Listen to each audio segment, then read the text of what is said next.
tea, man. Oh, there you go. You can fix it. Good. There you go. Okay. Good.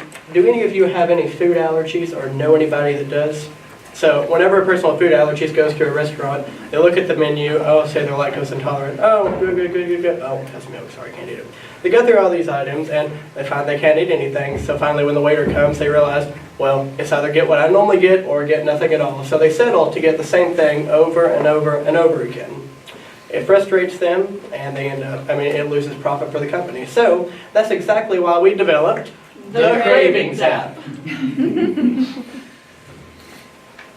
I'm Dakota Reeves. I'm the founder and financial person.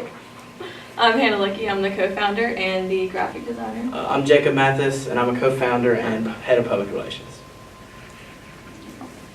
Imagine, if you will, you, a family member, or even a best friend has a severe life-threatening food allergy. Say the two of you want to go out to eat, but they can only get the thing they always get because they don't know if it'll make them sick, they don't know what's in it. Our Cravings mission statement is to provide a detailed ingredient list of local fast food restaurants.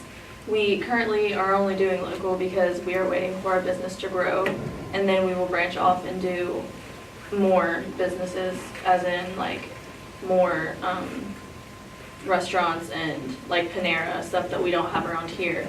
So we're staying local as of right now, but this is to help aid people who have food allergies, but not only that, people who are food health conscious and enjoy knowing what they are putting into their bodies. Also vegetarians and vegans. Our app is mostly universal. Anyone can use it. Some of our problems is that people with allergies have difficulty eating out because they don't really they have to ask multiple times about what is in the food, and it gets embarrassing and they just go with what they normally get. It's extremely difficult to find restaurants who are lifestyle friendly, especially around here whenever we mostly just have mom and pop restaurants and fast food restaurants. And most of the time it's not very easily accessible to find what is in a certain meal that they would like to have if it's in a mom and pop restaurant that does not have a website. So we made this pie chart right here. These numbers is the national census. We pulled these numbers from the 2014 census of the United States. So approximately 17.9 million people have food allergies in the United States. And that averages out to 1 in 17.9 people, or 5.8% of the population. So our solution is the Cravings app. Some of our competitors there's a few websites. One's called Allergy Eats, one is called Dine Safe, and another competitor is just, not eating out, staying at home, eating what you buy so you know you're getting something that's not dangerous. Our unique value proposition is that we will create an app that is reliable, simple, and very user-friendly, so it can be used on the go by someone young, just very, very easy. All right, our market size. So the total addressable market is $88.8 million worth. So our serviceable addressable market is $2.8 million, and that's just in Georgia. We took a couple factors into that. It's the Georgia population, and factoring in 1 in 13 people in the state of Georgia average from the 2010 census have food allergies. Then we average people with smartphones, because if you're using flip phones, then you're probably not going to pull up the Cravings app on it. You barely make a call. And then we factor in people that are 16 years or older, because if you're under 16, you're not going to be driving yourself to a restaurant, so you'll be with your parents, whatever you go out and eat. So, everybody's favorite part, revenue, making money. So, how we're going to make money is through subscriptions and advertising. So when people get on our app, they can pay a subscription fee per month, and so we'll have revenue coming in each month, and then advertising. We'll have different advertisers on our app, and the customer can pay to take advertisers off, because everybody hates advertisements. So they can pay a small fee or a larger monthly fee to keep advertisements off, like the pro version of the app, if you will. And then our cost, so our startup cost, we averaged in a couple of different prices for developing the app. They go as high as $490,000 for a do-it-yourself price or as low as $60,000 for a company. So the average cost is $91,000 for a company to develop your app. And then Google Play to put it on the App Store is a $25 one-time fee. Monthly, or annually, there's an estimated 20% of the original developing cost maintenance per year that factors in updates or getting out bugs, fixing it. So that's around $20,000 annually. And then the App Store is $99 every year to keep your app on the App Store. So our MVP is basically going to be a dumbed down app. We're currently developing one. A fill-in person with our group is currently developing one online. It's going to be free. You can make it with one of the free online developers. So we're currently developing it, and it will have part of the features that the whole app will, but since it's not the full working app, it will not have all of the features. But it will be enough for the customer to see if they like it enough, and for us to kind of gauge the market success. This is our contact us page. We have a business email, Facebook, Twitter, and Instagram. Unfortunately, we can't show you the social media aspect because the school blocks those certain things, but that's our email. All three of us have access to that, so we can be reached through there. So now, do any of you have any questions for us?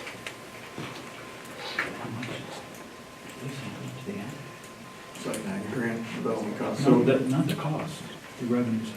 The subscription was how much?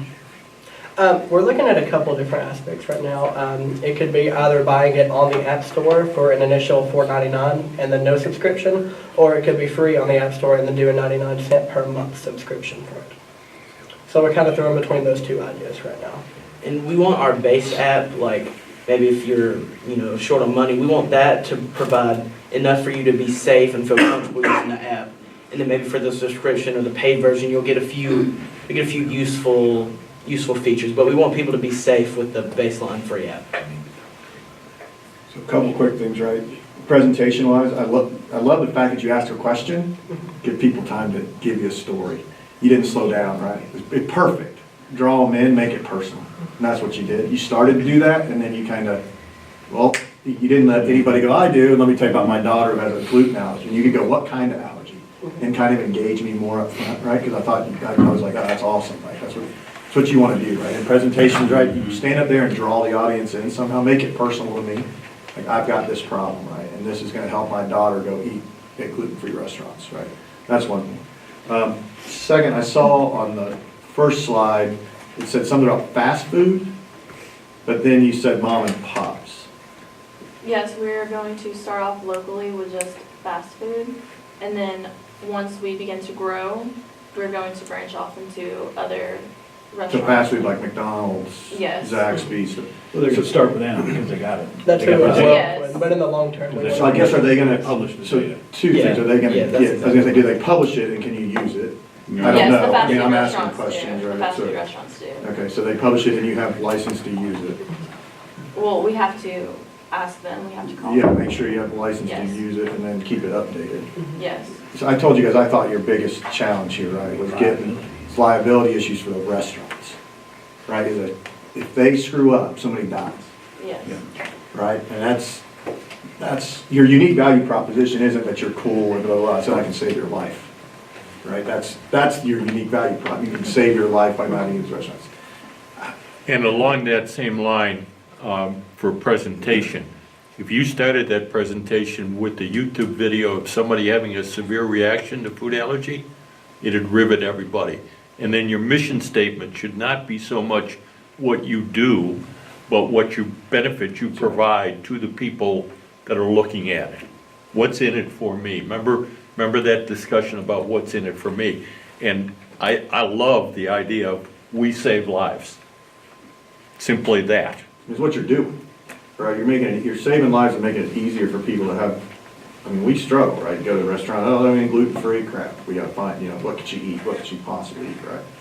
I told you, to me, this is a social app all the way. I think the way you get participation, I think you guys are kind of got a mix of the two now. I just think you're gonna struggle with restaurants getting them to input ingredients. And again, I'm not a restaurant guy. Maybe that's something, especially mom and pops, that Yep. if Joe's back there cooking, he throws this in, and Jill's back there cooking, she throws this in, and the menu changes a lot. I've got this on the buffet one day and this on the buffet the next day. And then you got the challenge of will Zaxby's and will Chick-fil-A and will McDonald's do it? And I don't know.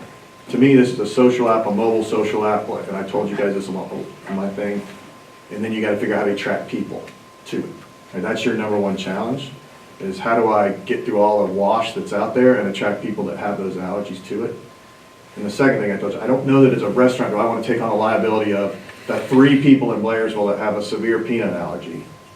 Is that enough business for me to take on the risk? And so, and again, I'm not a restaurant guy, so maybe it is, and there's restaurant guys all over you guys can go talk to, and the same way with the other guys, right? And the other thing I would tell you, all you guys, I should have mentioned this, is the thing we haven't asked is, what are the metrics you're gonna track your business by? Right, so what are those key metrics, and I should have asked everybody this, right? So what are the key metrics that you're gonna know you're being successful? And it's not just by, hey, we added more customers, right? That's one metric, but that's kind of a vanity metric, because if you're going up like this, but they're not ever progressing in the use of the app, or they're not contributing to the app, then that's a whole different problem you have to solve, right? So, and this is true for all y'all, by the way. So, I love the idea of this app. You gotta talk to liability lawyers and to the restaurants, go directly to them. And I think to the point earlier, you're gonna have to call corporate. You can't go to local McDonald's, right? You're gonna have to call corporate. Offices, tell them what you're doing and see what they're in. You mentioned 2 competitors. What's the difference between, I can't remember the name of the app, it was like Healthy Eats or what? Allergy Eats or something. Allergy Eats. What's the difference between that app and what you're proposing? Allergy Eats, it doesn't provide a list of ingredients. It's just a customer input, like, oh, well, they ate here and they were good with my allergies, but it doesn't actually tell you. It's a blog. Yeah, Right. it's Well, pretty it's- much it's just kinda a like, running blog with customers. It's kind of like TripAdvisor for people with allergies. Yeah. Okay. Yeah, I'll describe it. That's So in it- essence what it is. So it has no list of ingredients. You know, I think the angle, going back to liability, you know, you can't say a person with peanut allergy should need this, this, and this, because you're basically diagnosing their allergy, and you can't do that. But if you can give you put it back on the user, here is the breakout of the ingredients. You determine if you're allergic to it or not.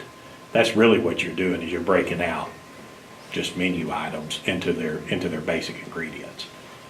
And this is, you know, this is it. And of course, it's got to be standardized, like he said. If you're dealing with a mom and pop and somebody decides to cook with something novel tonight, and it ends up not being part of your listing, then, you know, that's something you need to check into as far as liability. This is what the restaurant told me they put into their fried chicken. You know, they don't use peanut oil or whatever.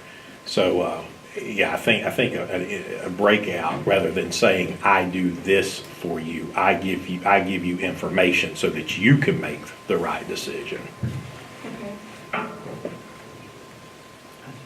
And this thing's mobile all the way, right? I want to be driving down the road, show me gluten-free restaurants within 15 miles, and I want to drive to one, Yes. right? Yeah, The- I love the idea, I just, liability, my daughter luckily she doesn't die from a gluten allergy, but I know there are people that, peanut allergies especially, right? And stuff can- Nut allergies. So, The software we're using to design our website actually has it has an app support, doesn't it? Yeah, so yeah. we've already tested that out a little And bit. then, are you just doing Android? Google Play. Android's the cheapest, so that's what we'll probably go for when we as we're first starting up. Who's got more of these? Who's got more of those? People with, you got more iPhones or you got more Androids? I'd say more iPhone. There's actually more Androids out there, but the people you're probably targeting in your group probably got an iPhone. Androids are like for techno dweebs mostly, right? Most of the guys I work with every day have Androids because they can monkey around with it, right? But I would think most people in your target market probably have an iPhone. I would guess. I think 16 to 25, social, on this thing all the time, and older people probably have iPhones. Just FYI. Any other questions, comments from anybody? All right, guys, well, thank you. Good job.